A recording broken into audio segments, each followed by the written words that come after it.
Seconds and counting. We are go for Apollo 7 at this time.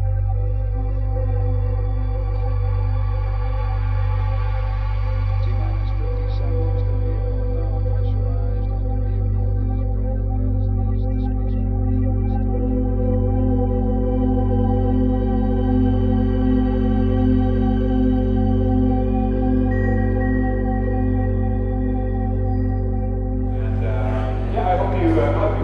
yesterday and saw Joseph's first talk on Bullion Brains bonds and the financial, historical, and cultural analysis of the breakaway civilization. Very interesting, and I do believe that he's going to pick up from that trail and continue that story today. So a lot of good stuff to get to here, ladies and gentlemen. Our guest has a doctorate in patristics from the University of Oxford. He is also the author of many fascinating books in the field of alternative research, history, archaeology, science, and other strange stuff. His website, of course, is gizadeathstar.com, and I think this presentation is going to be very interesting with focus on why UFOs show an extraordinary interest in our nuclear capabilities. Is this because this technology actually is a gateway to other capabilities? Today his talk will be on UFOs, the Tower of Babel moment, and space collateralization and commercialization, an analysis of worst-case scenario policy formation of the breakaway civilization. All right, ladies and gentlemen, let's get to it. Joseph P. Farrell.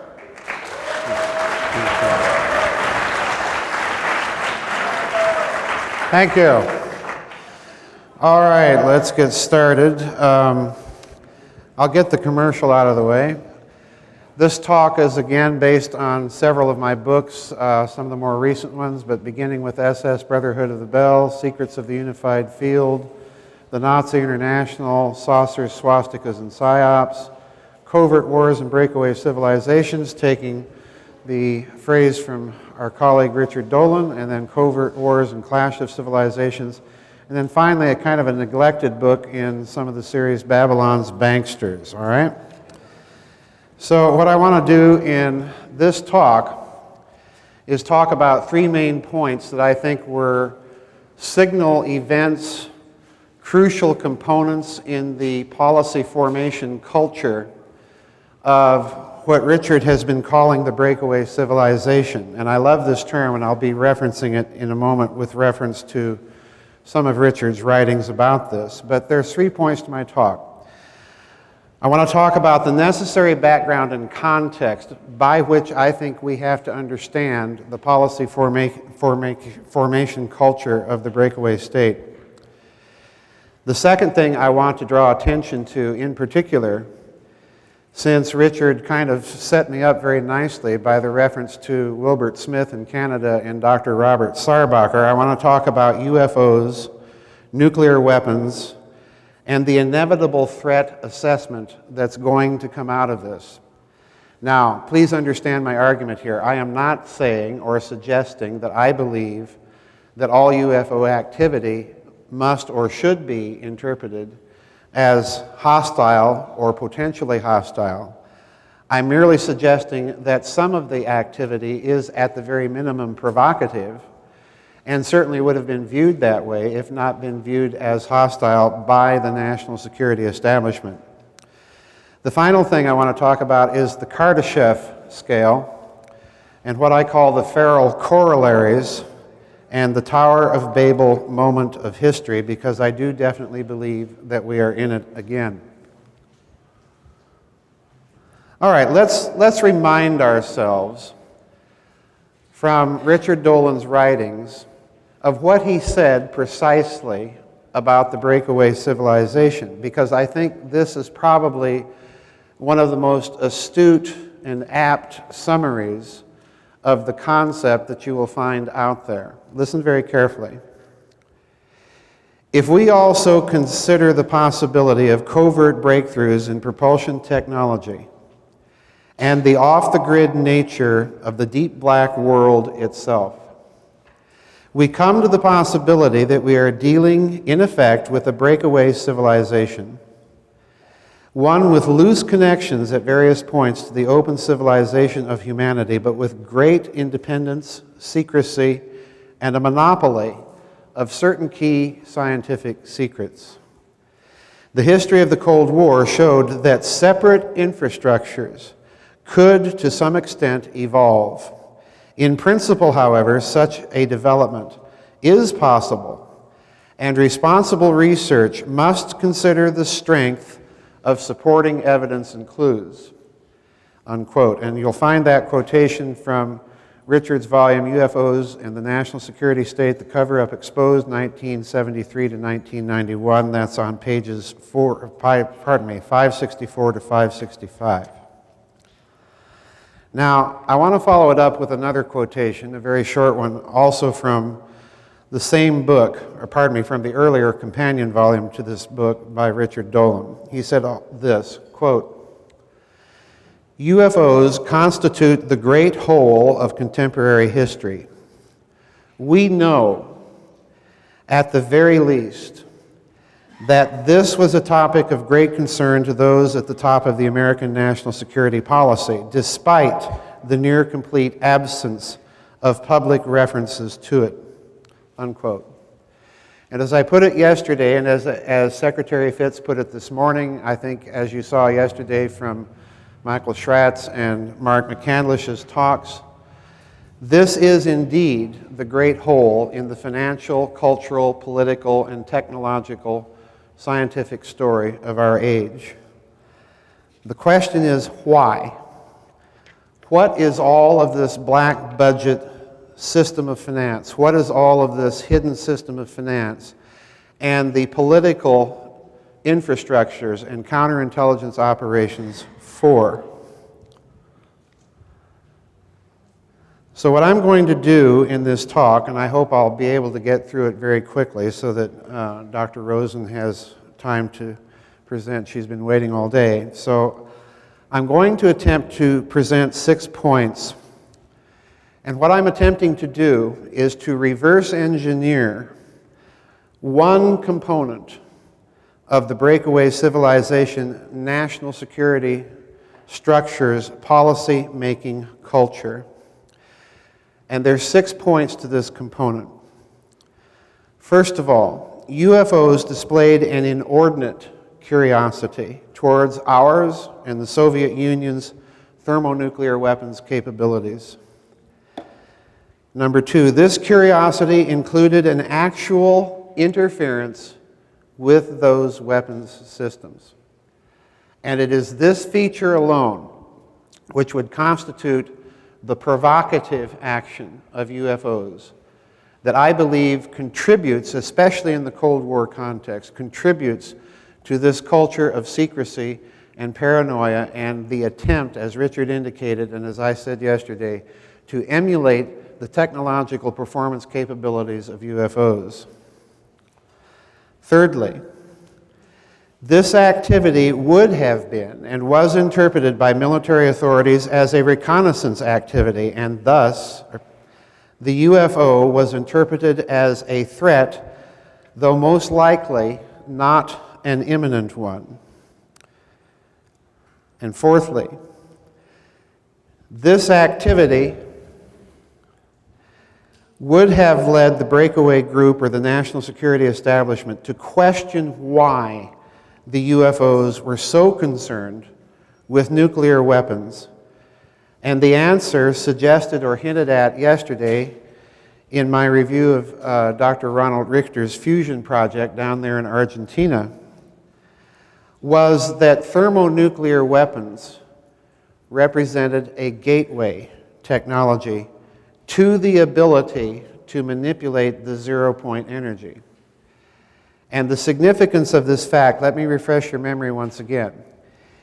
Anytime you have a technology that is capable of engineering the fabric of space-time or the zero-point energy locally on the laboratory bench, you have, first of all, a technology that, if weaponized, would make a hydrogen bomb look like a firecracker.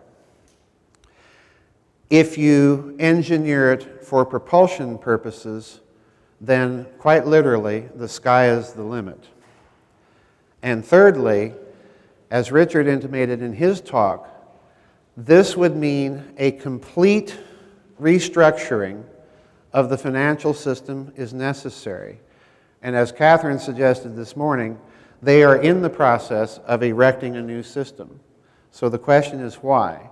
And I would submit that, following Richard Dolan's suggestion, that the reason is the UFO is the great hole in our contemporary culture, and particularly in our understanding of technological developments.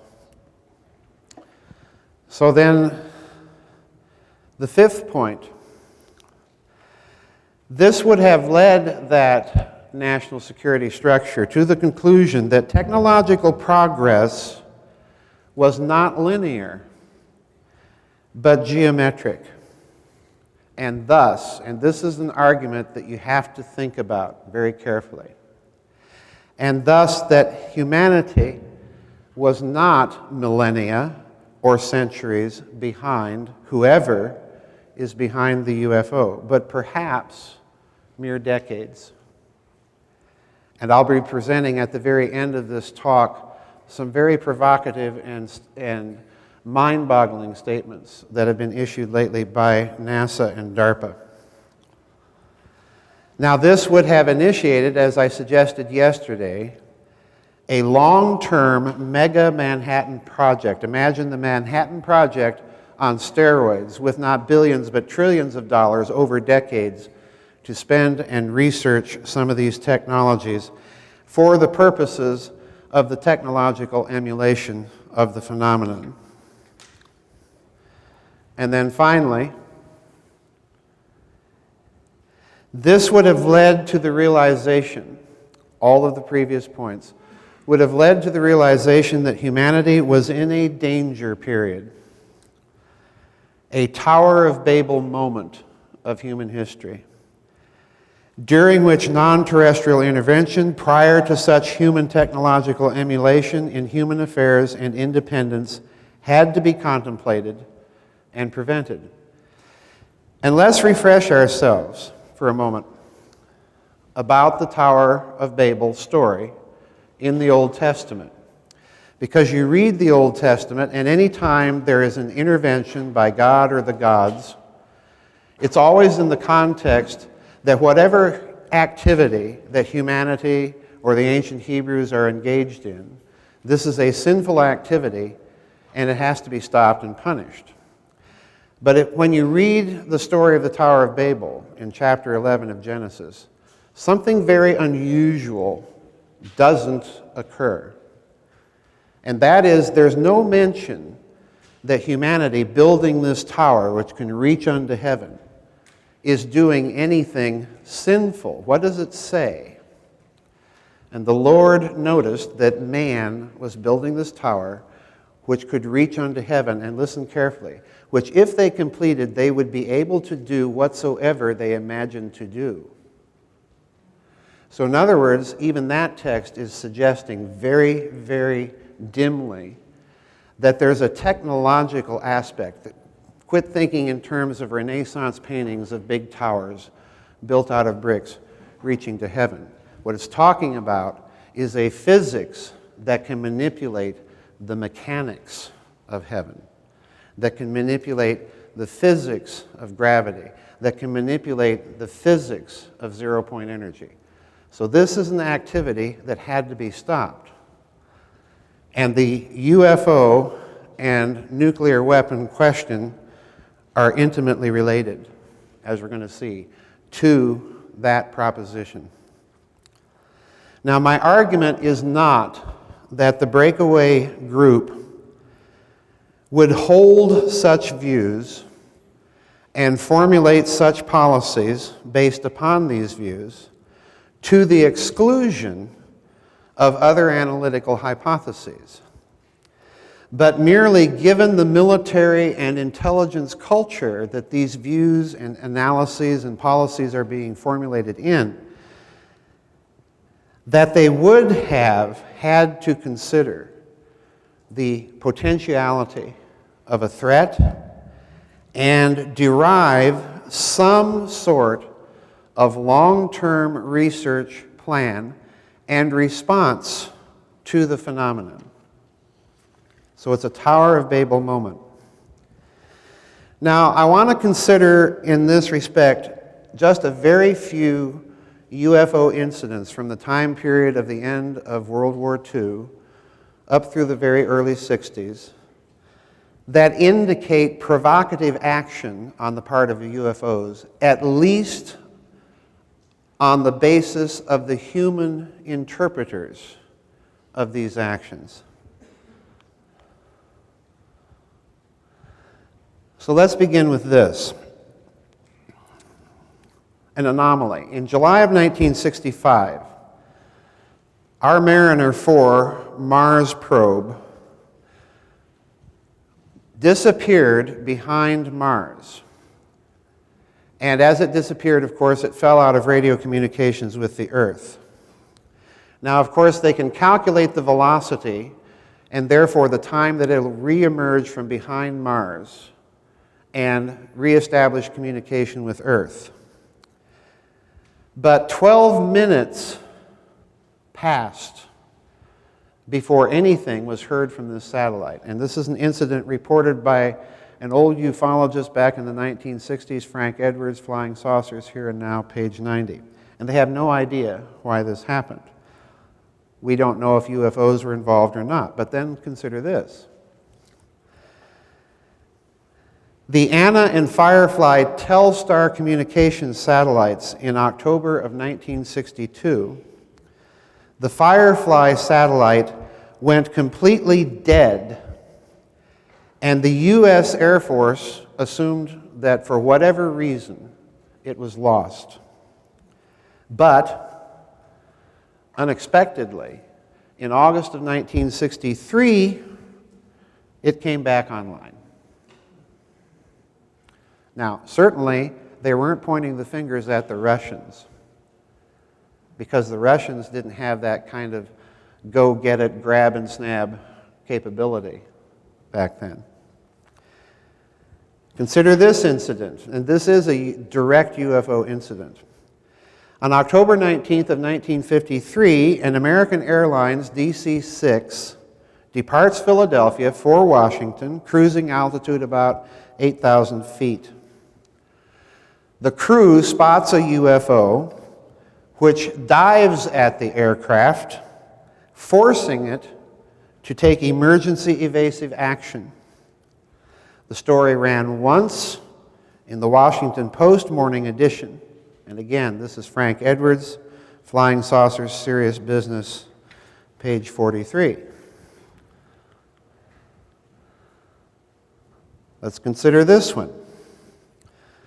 On November 3rd and 4th, in a nighttime flight in 1957, a Brazilian Varig Airlines cargo flight from Porto Alegre to Sao Paulo sees a rapidly approaching UFO. The crew inside the plane smells something burning, and after the UFO departs, the radio, the aerial direction finder, and the right engine generator are burned out. So in other words, we have a signature of almost total electrical system failure. The aircraft has to turn around and return to Porto Alegre. Again, in August 14th, 1957, another Varig Airlines C-47 cargo airliner. They spot a disc with a dome on top of it.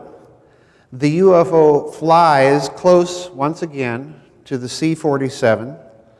It causes the cabin lights to dim, the radio reception to go dead, and the engines to sputter.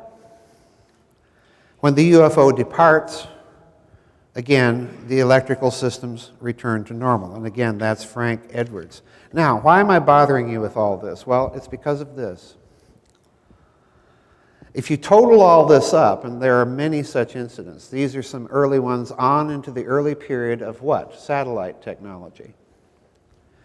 So we've got three things that they would be immediately concerned about.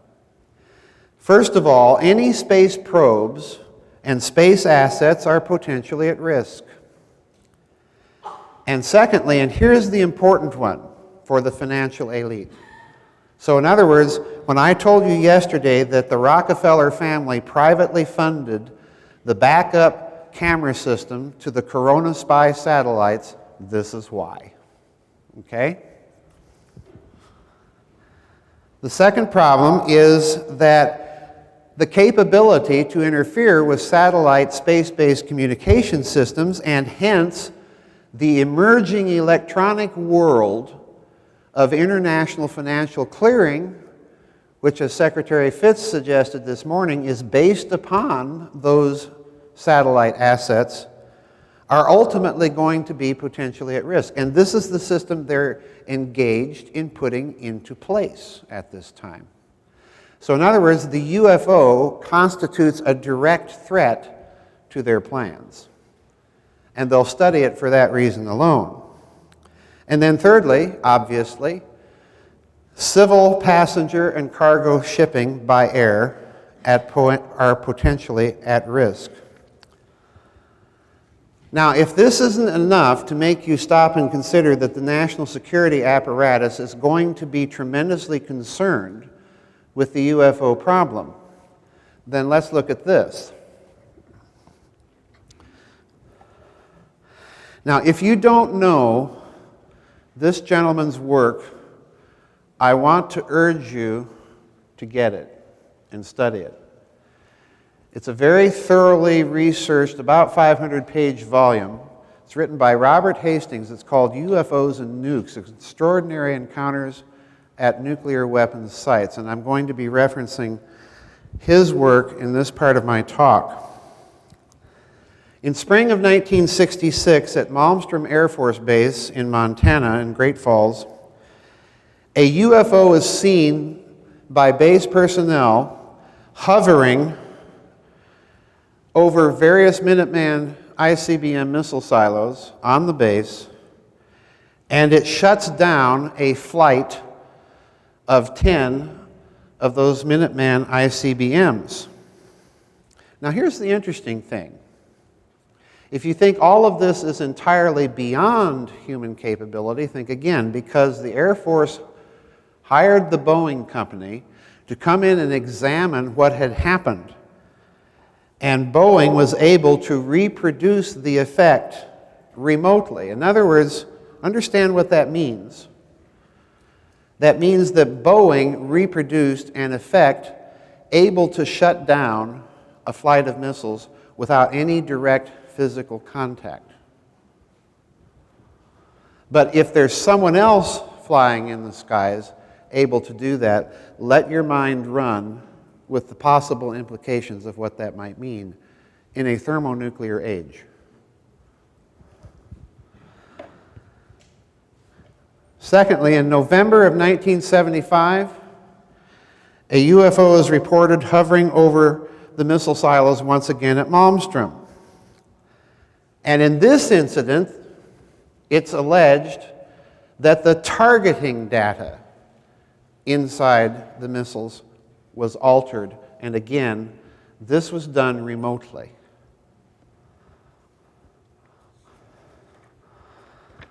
Now let's go to my home state. I love this one. Let's go to my home state of South Dakota, okay? In 1966 at Ellsworth Air Force Base, just outside of Rapid City, you can drive right by it on Interstate 90, UFOs were again reported around the Minuteman ICBM missile silos. And in this case, the power in these silos went completely down, and that included the backup power. And that meant that for that moment, that entire flight of ICBMs at Ellsworth Air Force Base was taken completely offline. Now, is that a national security threat to the U.S. Air Force? You betcha. And lest we think that they're concentrating on just the good old USA. In October 4th of 1982 at Bielorussia in the Ukraine, a UFO, just like in the United States, was seen hovering over Soviet ICBM silos. And this time, guess what? The launch sequence was activated. And the missiles began the countdown. And the Soviet crews were frantically trying to stop a thermonuclear war. Now, I don't know about you folks, but there is no other way than to interpret that as provocative. It may not necessarily be hostile if you stop and think about it, but it's at least provocative.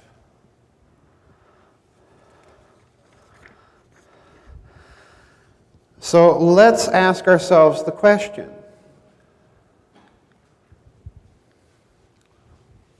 Why is it? Put yourselves again in the shoes of the national security analysts inside this breakaway civilization structure. Why is it that the hydrogen bomb wasn't classified as high as the UFO? Is there more than just a coincidental connection? Well, let's look at this.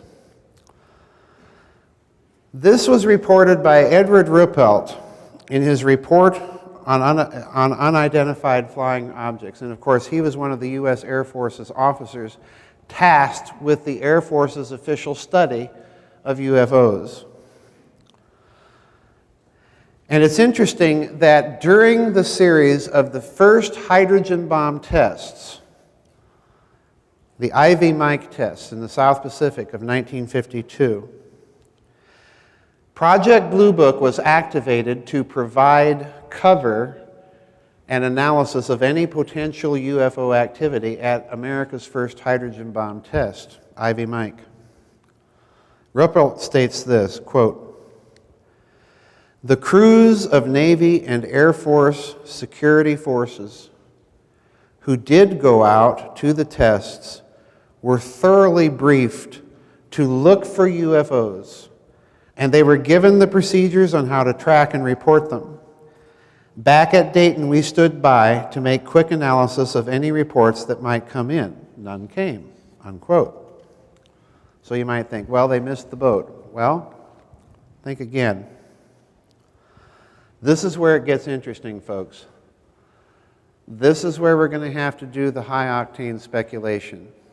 This is where we're going to have to start connecting dots. Why is it the UFO is classed higher than the hydrogen bomb itself?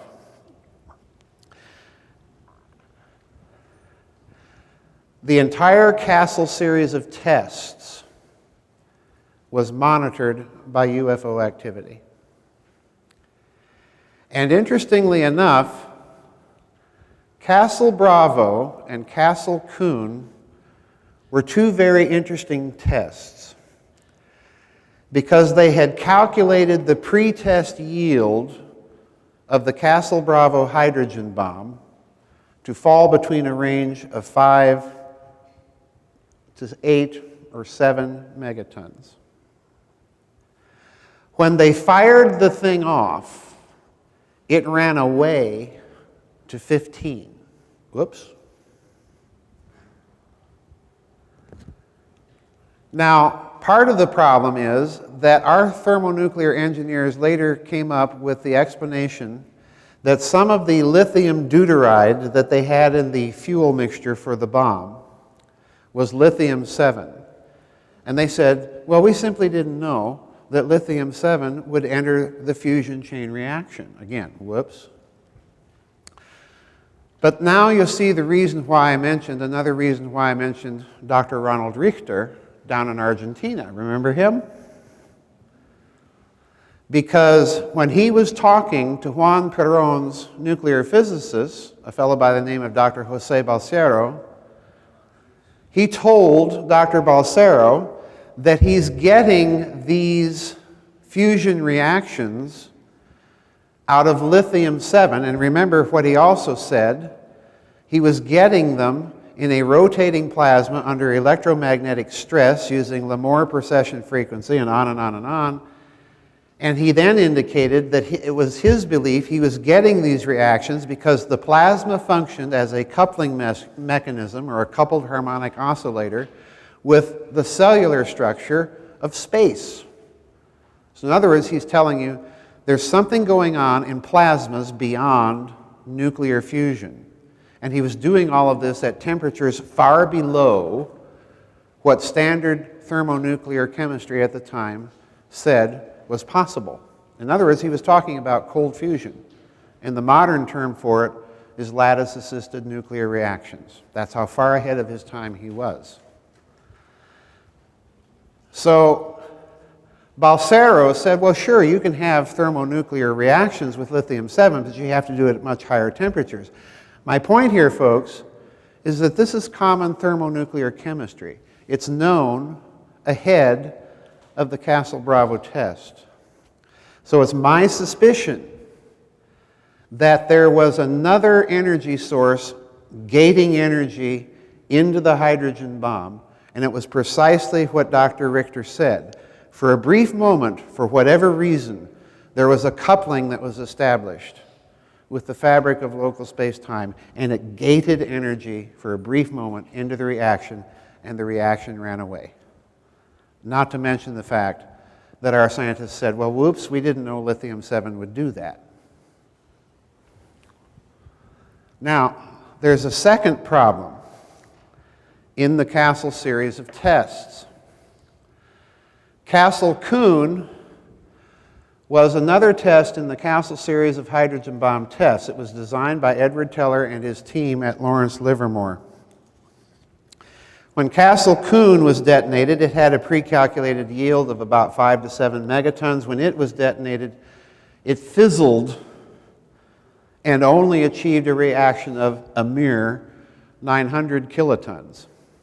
In other words, the bomb was considered a failure. And yet, it's designed by the very man and his team at Lawrence Livermore that have designed our hydrogen bombs. Why the failure? I suggest that one reason might be found in the high-octane speculation of the day. And I'm reading to you from my book, let me find it here, Covert Wars and Breakaway Civilizations, and it's quite a lengthy quotation, and I'm going to try and race through this for you. If some of these UFOs are the product of an actual technology, and if this technology includes a field propulsion capability that is based upon the ability to manipulate or engineer the local fabric of space-time, then it stands to reason that this capability could be deliberately employed, here it comes, either to alter the yields of nuclear or thermonuclear devices, either greatly magnifying them or greatly damping them, as is suggestively the case with the Castle-Kuhn test.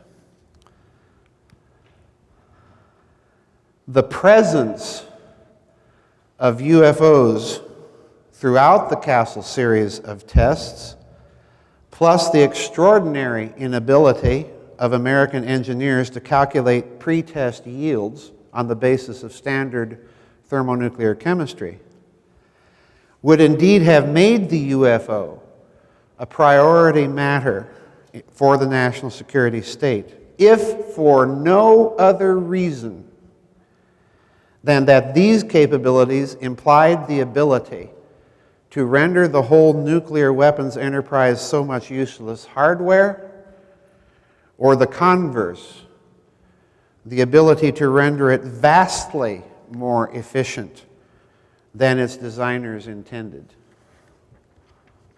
So, small wonder then that the matter was classified higher than the hydrogen bomb because it's directly related to it. It implies a physics of much more flexibility and destructiveness. Now, I believe, very definitely, as I say on the slide up here, I believe that it's this type of speculative reasoning, of a process of reverse engineering a phenomenon that they're encountering, that lies behind, at this very same moment of history, that lies behind the disappearance of anti-gravity as a subject of discussion in the open, popular, and technical journals at that time. Because there was a lot of it before this time period. But after these nuclear tests, it shuts down. This means that they had to determine the physics principles which they did not know that were operating. So now do some dot connecting with me. What's the sun? The sun, according to the standard model, is a big, huge, chained-up ball of plasma. It's a big, huge, chained-up hydrogen bomb. And what's it doing?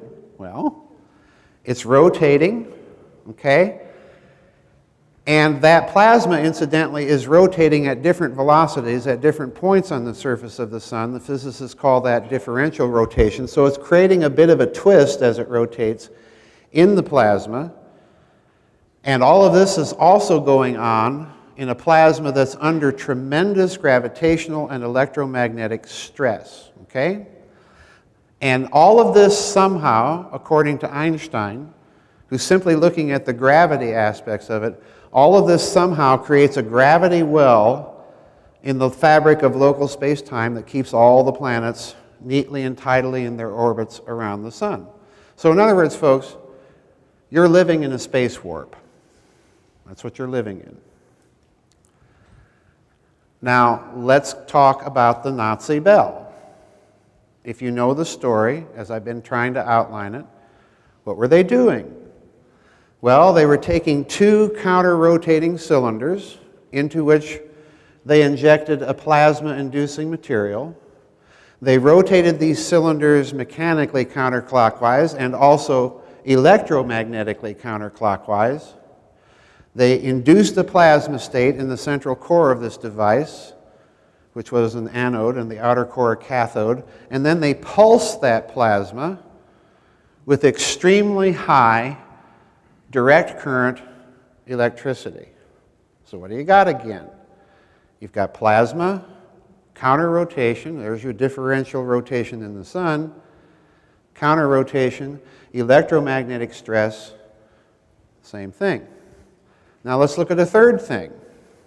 If you recall Mark McCandlish's lecture from yesterday morning, his alien reconstruction vehicle, what do you have?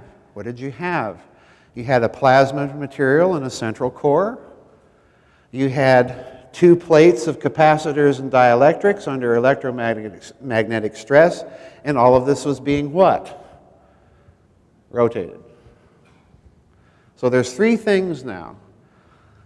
There's a natural object and two examples of a hidden technology that we've heard about that have leaked out that are essentially employing the same principles as would have been evident in a hydrogen bomb set off within the gravity well of the sun. So this is going to lead them ultimately to the type of consideration of, well, just who are we dealing with that can do this, that can make all this happen? This is Dr. Nikolai Kardashev, famous Russian astrophysicist and astronomer. And in thinking about these types of questions, Kardashev formulated a classification system. You often hear Dr. Michio Kaku talking about the Kardashev system. Carl Sagan talked about the Kardashev system. He formulated three types of civilization based upon the energy requirements needed to sustain the civilization. Now, please understand, these are Kardashev, these are not the Farrell corollaries, okay? A type 1 civilization would have the energy requirements of the resources of an entire planet. A type 2 civilization would require the energy resources of an entire star. A type 3 civilization would require the energy resources of an entire galaxy. And of course, at each stage, you're implying a technology. Please catch on to this. You're implying a technology able to engineer systems on each of those three scales. And I hope you caught the distinction, because there's a difference between requiring the energy requirements of systems on those scales and the ability to engineer systems on those scales. Okay?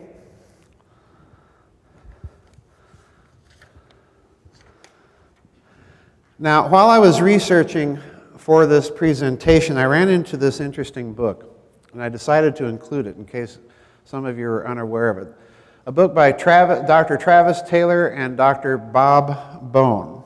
And you can see the title here, Alien Invasion, the Ultimate Survival Guide for the Ultimate Attack. Okay? So these scientists are, in other words, they're telling you this is the how-to manual in case ET ever comes down and decides to detonate more of our hydrogen bombs. Okay? And they redid Kardashev's classification scale. Whoops, I went one too far. There we go. They've divided it into 5 civilization types requiring the energy output of 10 to the 16th to 10 to the 26th power watts. And they say that this is roughly equivalent to the type of civilization that you see in Star Trek, the original version.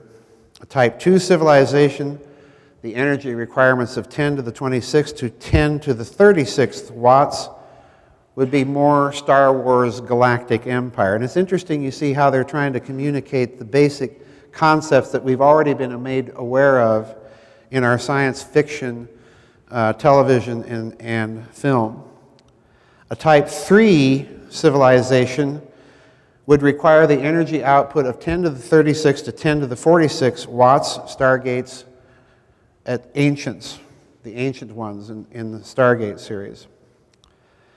A type 4 civilization, 10 to the 46 to 10 to the 56 watts, Star Trek The Next Generation's Q, if you're familiar with that infamous character from that particular series. And then a type 5 civilization, 10 to the 56 to 10 to the 66 watts, Doctor Who, if you're a fan of that show, the Time Lords. But then they boil it down to some more scientific terms, and they give us a little equation here. V equals the warp factor times the speed of light, okay? To give you an idea of the types of technology that they're thinking about. A is the warp factor capability, C, of course, is the velocity of light, and then V is your ability to transit a system of a galactic scale. With A set to 0.1, your galactic transit time in the Milky Way galaxy would be, get this, 400,000 years if you had a partial basis of warp capability, basically where we're at now. If your warp capability is capable of 1 or the velocity of light, it's going to still take you 400,000 years to get across the Milky Way galaxy. But now if you have a warp capability of 100, it's only going to take you 4,000 years to get across the Milky Way galaxy. And you can see what they're talking about here. World ships. Well, we could get there, yeah, but we'd have to build these gigantic intergenerational ships that would be traveling for several generations to get to their destination. But now, once we start talking about warp, well, we can explore our local quadrant, to use the Star Trek expression. With a warp factor of 1,000, you would be able to traverse the galaxy in 400 years. They call these unstoppable quadrant colonists. And of course, with a warp factor of 1,000,000, then you'd have unstoppable galactic colonists. And with the almost unimaginable warp factor of 100 million, you could transit most everything in about a day. You'd be godlike.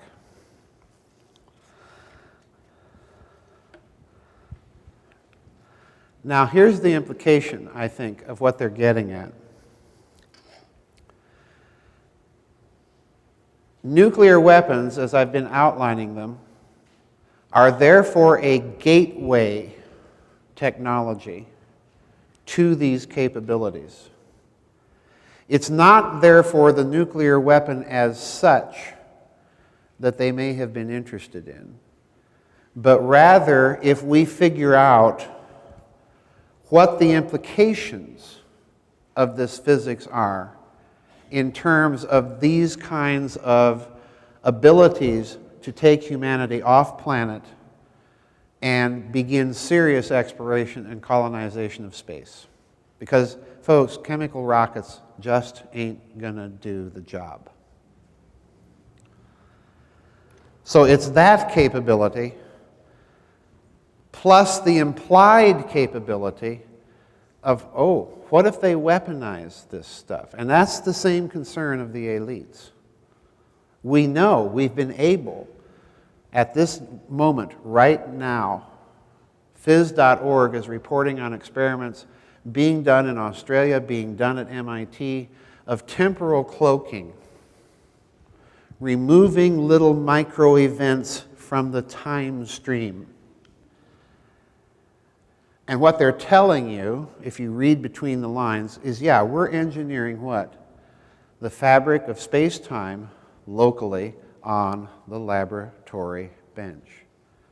But remember something. Remember the man I mentioned yesterday, Gabriel Krohn, writing about all of this in his physics paper that wins him the Montefiore Prize in 1935 at the University of Liège in Belgium? He said the same thing in 1935. And he said it in response to electrical anomalies that engineers were noticing in large networked electrical systems, particularly, interestingly enough, rotating ones. And what he's telling you, folks, what he's telling you is that these tensor equations of Albert Einstein can be brought right down here onto the laboratory bench to engineer electrical circuits with 1935 technology. He's telling you that even back then, they had a rudimentary capability to do this. Small wonder that it only takes $1,200 to rent a copy of one of his books from a corporate library. So let's go back to Kardashev. I believe that what this might imply, at least for some of the policy planners in this breakaway civilization, was that they might have been, if they were thinking in terms of Kardashev, that they were dealing with a civilization of a type 1 or type 2 capability. Because after all, if they were on the godlike end of that spectrum, that the doctors Taylor and Bone talked about in their book, then if they're at the godlike end of the capability, they probably wouldn't have been all that interested in human hydrogen bomb pop guns. Okay? But if they are closer to us in terms of a physics science and a technology based upon that science, it would be of more concern to them, because it would mean that we're entering into competition in some respect. So here's how I put it in Covert Wars and Clash of Civilizations. I'm going to read this again to you. The concern and activity of UFOs would have compelled the breakaway group and its scientists to take a second look at nuclear weapons, to evaluate and perceive them not as weapons in and of themselves, but as gateway technologies to much greater capabilities. These considerations would have brought upon the breakaway civilization a disturbing realization that the A-bomb and H-bomb heralded humanity's second entrance into the Tower of Babel moment of history. That dangerous period when it was on the verge of political and cultural and economic unity, and Richard stressed this in his talk, and more importantly, it was on the verge of the acquisition of cosmic technological capabilities.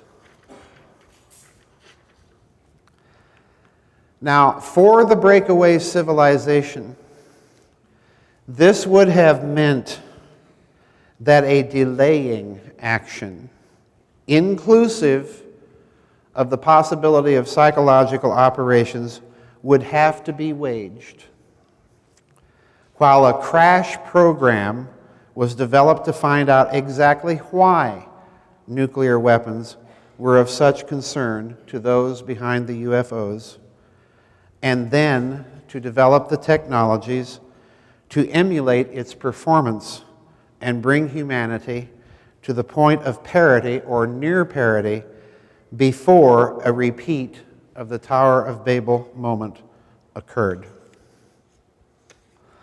So in other words, if you look at what I've just told you and combine it with what Michael Schratt told you yesterday and with what Mark McCandlish told you yesterday, with what Richard talked about, with what Catherine talked about, with what John talked about, if you look at what all of this means, they're not only going to create a hidden physics and a hidden technology, they're going to create the infrastructure to keep it suppressed and control everybody's thinking. And that means manipulating even the differences between a public consumption science and a hidden science. Remember Ben Rich. We have solved the equations. We found an error in the equations.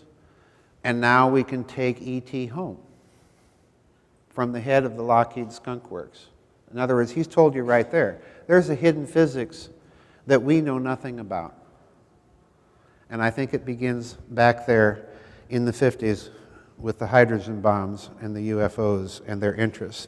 So what are you going to do?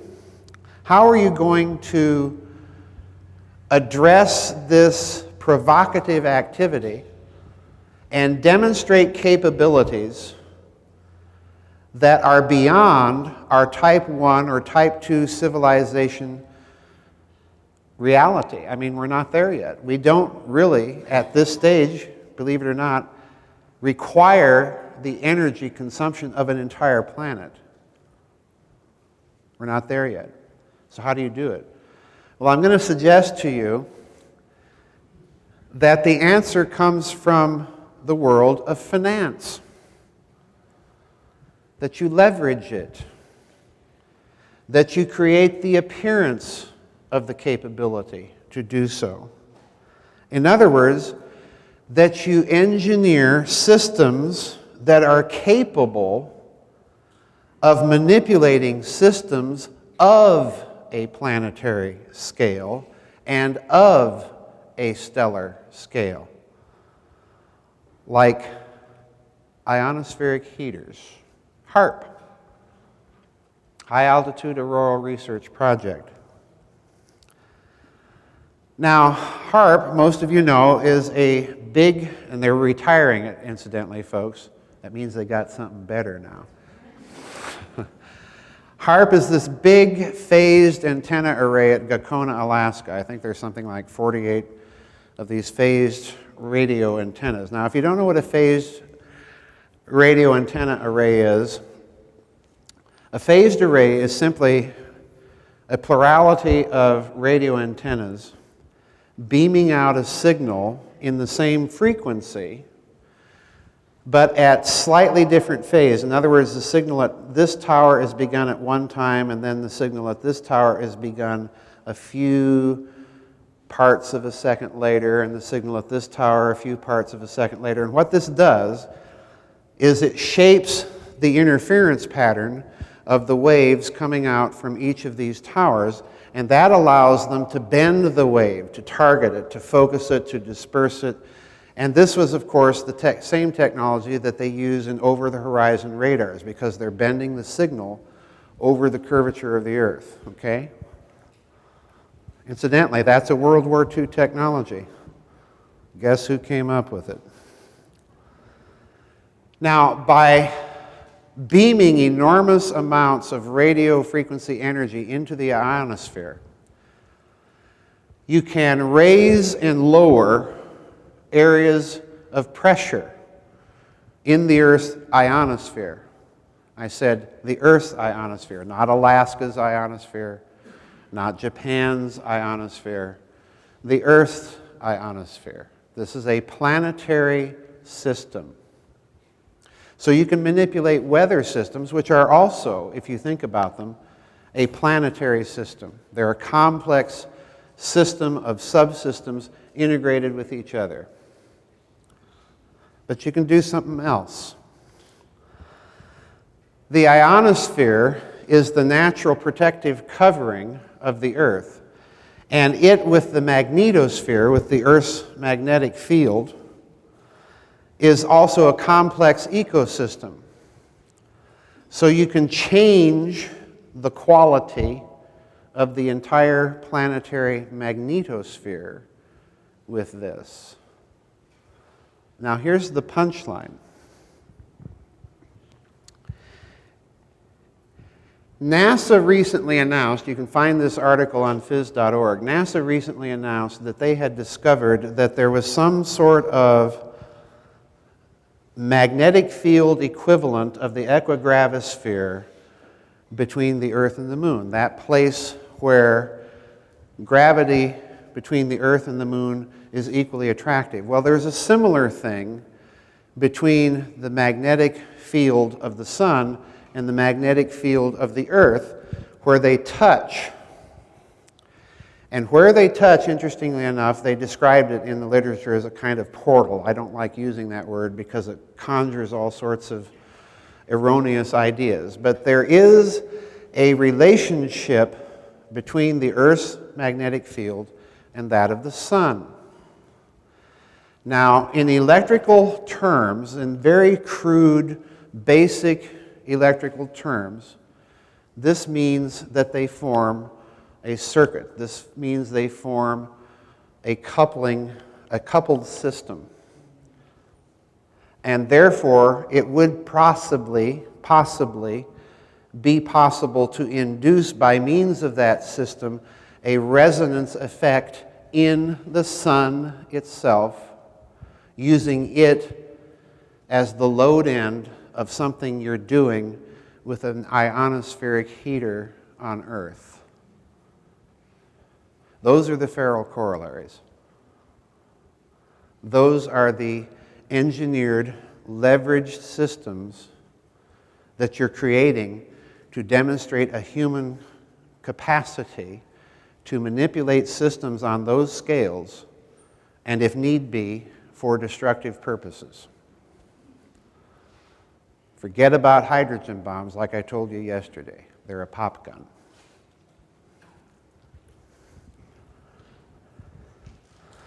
And remember what I said. The Air Force has recently shut HAARP down. Got something better now.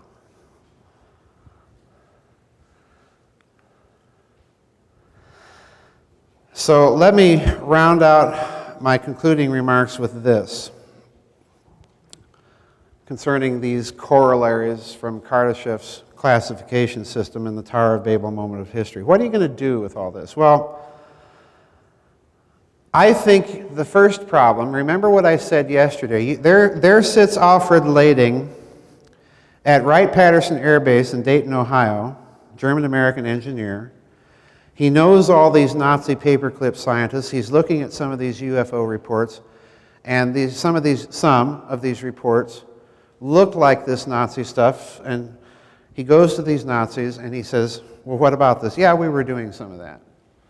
So he comes up with the 47 Intelligence Collection Memorandum and tells people, well, let's go out and find the Horton brothers. We need to know where they are and what they're doing. But remember what he also did.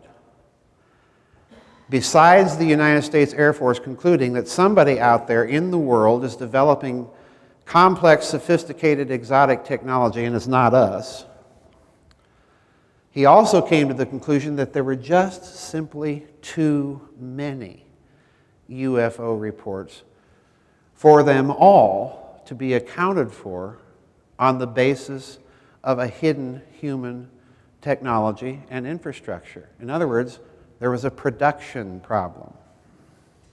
It was too expensive, and we couldn't produce enough of it. So the first thing I think you're going to do is to attempt to solve this problem by increasing human production capability. Think 3D printing, which in my opinion probably comes out of the black world. It's been around for a while. They're pushing it now. But who got the idea for this? Why did it just all of a sudden appear? Secondly, I think you're going to establish both public and secret advanced propulsion projects and think tanks. And listen to this. I think it was Mark in his presentation Saturday morning that mentioned the Mexican physicist Miguel Alcubierre. Well, Miguel Alcubierre was the physicist that published the equations for warp drive in the Journal of Physics, I think it was, in 1998. It's a short little paper. He's got all of his mathematics there. But he says, well, this is possible. But remember what I said yesterday. It would have required the mass energy conversion of the planet Jupiter to create one of these space warps, giving you faster than light travel capability. But guess what? Dr. Harold Sonny White at NASA has said that the metric, in other words, the measure of space-time cells in Dr. Alcubierre's equations is too big. You don't need that big of a metric, and you can use a much smaller one within the feasibility of human capabilities. So he's now heading NASA's project to develop the very first experiments in the technology tree leading to warp drive. And DARPA, the Defense Advanced Research Projects Agency, I like to call it the diabolically apocalyptic research projects agency.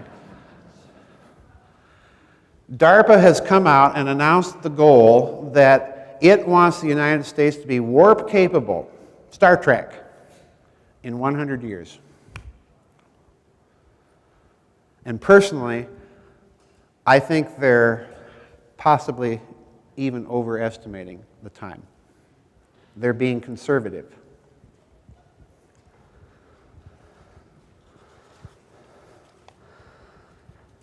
What else are you going to do? And Richard Dolan put this point perfectly in his talk. You're going to establish a global mechanism of intellectual thought control. And part of it, absolutely, is going to include a monitoring of UFO groups, reports, events, to mine data, to see what people are talking about. Fifthly, you're going to establish public and secret programs to explore all relevant issues related to the UFO phenomenon, including, and this is a very important point, including religious and mythological investigations of old texts from a physics or scientific point of view. Again, the Tower of Babel. They're building a tower which can reach unto heaven. In other words, the ability to reach unto heaven is a physics that allows you to grasp the fabric of space-time, to have the godlike ability to manipulate the fabric of space-time.